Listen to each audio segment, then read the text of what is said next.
England over Wales, 33-19. That is the story of this morning. At least that is morning for me. I got up at 5 o'clock to watch this one. A delayed coverage, of course, because the game was on at 1 in the morning here in New Zealand. Unfortunately, the stream that I watched was not particularly quality in terms of the first half. It was all buffering, so I'm not going to comment too much about the first half, but I've seen the second half in full. Pretty comfortable win for England. At the end, I think, surprisingly, with all the talk about the world rankings aside, the fact that it was a very experimental English team which had some late changes and a fairly stable Welsh team, and yet the scoreline is 33-19, I guess is probably the story of the day for mine. But you guys who've seen the first half in full can let me know a bit more about what went on. My stream started even late. It started at 4 minutes. Right as Vunipola was getting the first try of the game. So it was 7-zip by the time I started the game. So what happened in those first 4 minutes, I have no idea. On 8 minutes, there seemed to be a bit of handbags. So the fact that it's an England-Wales game was pretty evident early on. There's no love lost between these teams, even when it is a warm-up or a friendly. Thock and the Singer on 13 minutes, 1 metre out, shows some proper power. And that guy was a late change as well for McConaughey, who didn't end up playing. And Singer did himself the world of good in this game because he looked pretty impressive. So 14-0 to England. It's starting to look pretty lopsided, but then out of nowhere, 21 minutes or 22 minutes, Gareth Davis from the back of a scrum just cuts through the England defence. Great vision, good steps, good gas, and he made it when it looked like he had no rights to make a try. So that was a magic move, perhaps one of the best tries I've seen in a long time. That was 14-7. On 28 minutes, Tom Curry had to go off injured, which was another story of this game because he's not the only guy who had to go off. So that is a bit of a concern. It looked pretty painful for him early, although they showed him sitting, watching the game a bit later, and he seemed pretty chilled out. So I'm not sure what how serious the injury is for him, because he was having a good game from what limited I could see with all the stream buffering. But I've just followed up now this morning and there's no updates yet on what is the deal. English scrum looked strong, and Gareth Anscombe looked pretty tender. He was hobbling a bit from time to time, and eventually he went off as well. So that's pretty disconcerting news for both England and Wales fans. They've both had important team members suffer knocks, but again, we don't know what's the deal. Tipuric also seemed to have a bit of an ankle issue, but apparently he's okay. Anscombe is going to have a scan on Monday, which is today here in New Zealand, but probably tomorrow for those of you in the UK. So we'll have to wait and see what happens with Anscombe's scan, and await news on Tom Curry, but that is a worrying sign, and it is often the price of these warm-up games. So Dan Bigger came on for Gareth Anscombe. 38 minutes.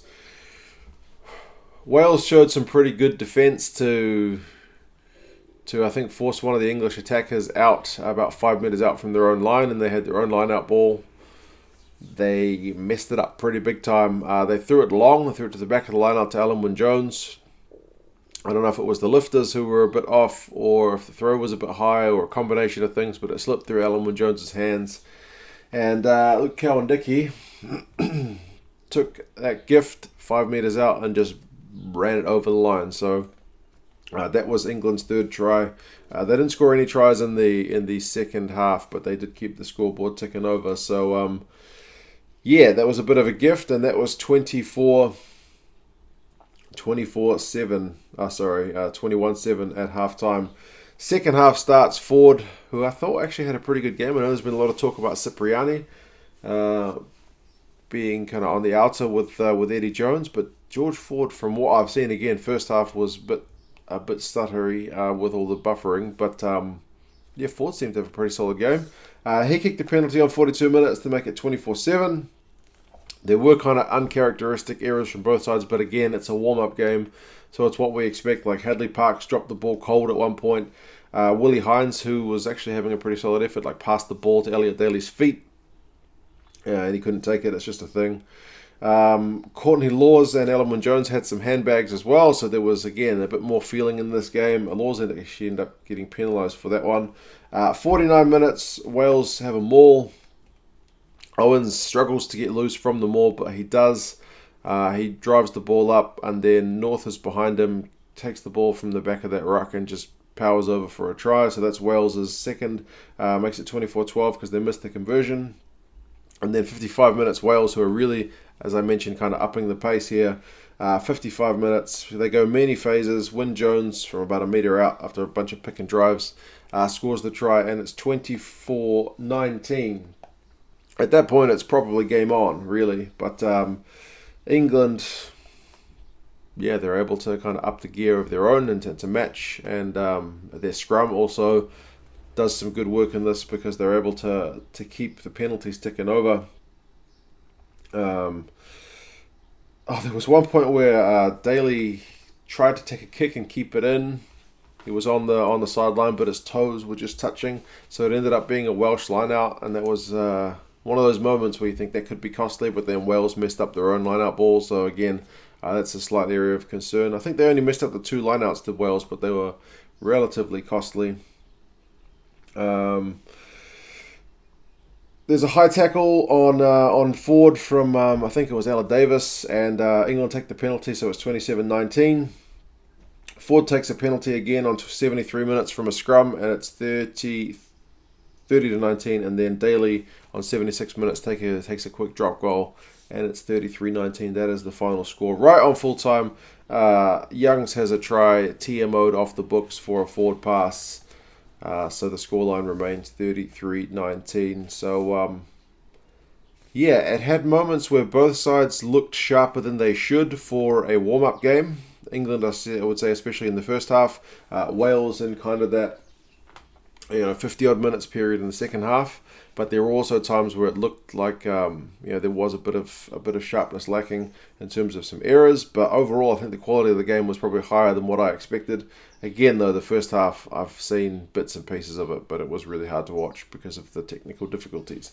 Run meters ended up being 497 to 522 in Wales' favour. Wales had slightly more possession, 53%. Territory ended up 50-50, but England had the lion's share in the first half. Wales had the lion's share in the second half. I think a key point here is the tackling. England were pretty good at 82%, 117 tackles. 82% is okay. Again, for a warm-up game, that's fine. But Wales, whose defence is usually a marker of their good performance, were at 78%, which is getting into kind of Super Rugby levels of tackling. So not very good for a test match. That's one area that they will be looking to improve in the return fixture, and they will. Penalties conceded 8-7, so pretty even. England's line-out was 6 out of 7. Wales was 10 out of 12. So again, solid without being perfect. I mean, the South Africans in their win over the Rugby Championship were literally perfect with their set piece. So it's just those small margins that you get as you play more together. Individuals, Elliot Daly had 91 run meters. Dokana Singer had 84. Both of them beat a couple of defenders. Vunipola beat 6 defenders. So he was certainly on form. It's great seeing him fit. Liam Williams had 99 run meters and 4 defenders beaten. So he is not missing a beat, which is kind of what you expect from him. George North had 81 run meters and 6 defenders beaten, so he's showing a bit of strength as well. Ludlam on his debut had 19 out of 19 tackles, which is the top tackler for England, which is very impressive. Wainwright for Wales had 1 tackle more with 20, but he did miss 4, so lacks that kind of perfect stat there. Number 1 spot has been a wee bit of news here in New Zealand, but I guess that'll die down with Wales having lost. Again, I don't think at this point, with the World Cup that far away, I don't think anyone's too worried about who's number 1 in the world. Might be easy for me to say at this point, but I think most of us just want to get that World Cup started and see who wins the World Cup, because you'd rather have that trophy in the cabinet than number 1 on a board. But yeah, you guys let me know what you thought of the game.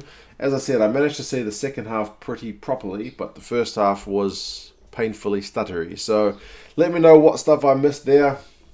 Any updates on the injured guys as well. I haven't seen either of the press conferences, so it'll be interesting to see what these guys said. But yeah, you guys let me know your thoughts on the game, and I will talk to you again soon. See you later.